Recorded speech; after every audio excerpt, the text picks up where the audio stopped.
आप नित्यनियम में भी पढ़ते हो, अपने नित्यनियम के अंदर आपको बहुत कुछ विज्ञान है। विज्ञान माने तत्व ज्ञान है, विशेष ज्ञान है। और इस ज्ञान को आप केवल एक रूटीन में पढ़ लेते हो कि हमने ये एक पढ़ना है, प्रतिदिन नित्यनियम करना ही करना है, लेकिन एक व्यवस्था बनाकर नहीं इसको प्रतिदिन करना चाहिए।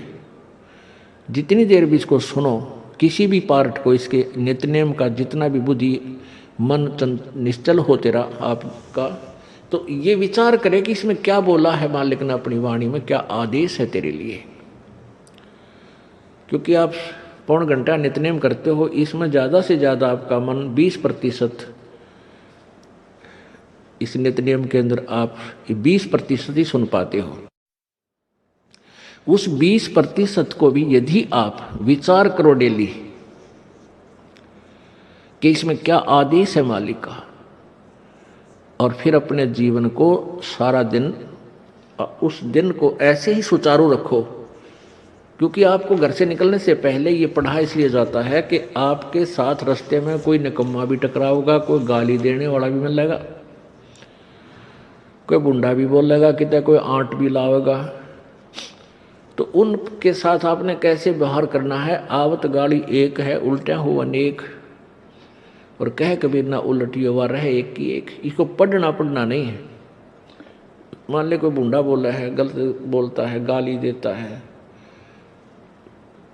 तो उसने तो कर दिया यूँ काम, और आप भी उल्टा दोगे तो फिर 4 और देगा कि वो तो पूरे मूड में है, वो तो फुल मूड में है लड़ाई के में, और आप भी आगे से उल्टी बोल पड़ोगे तो वो तो 4 बैठा है। जब बसात क्या उनका मुकदमा रोज कर ले चाहे दिन में।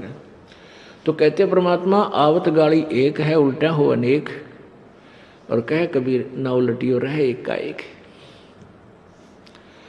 और देख आगे कितनी प्यारी बात कही है। गाली ही से उपजे कलह, कष्ट और मौत, मृत्यु तक तो पहुंच जाती है एक छोटी सी गाली।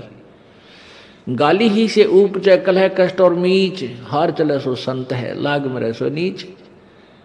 हम भगत भी हैं और दूसरा में बुंडा अच्छा बोल रहा है, और उसने मान लिया किसी किस कह दिया, हमने उसका 2 दड़ाक धर दिए, उल्टे भी बोल दिए, फिर वो मारन पर उतारू हो गए, फिर हमने उठोक दिया। हो सकता है आप उसे तगड़े भी हो और अच्छा भी संवार दो, फिर आप में उसमें कसर के रहेगी।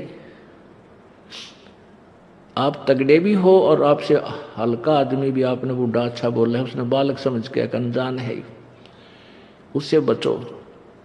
तो इन नित्य नियम करने का डेली हमें जो पाठ करते हैं, इससे ज्ञान यज्ञ तो होता ही है।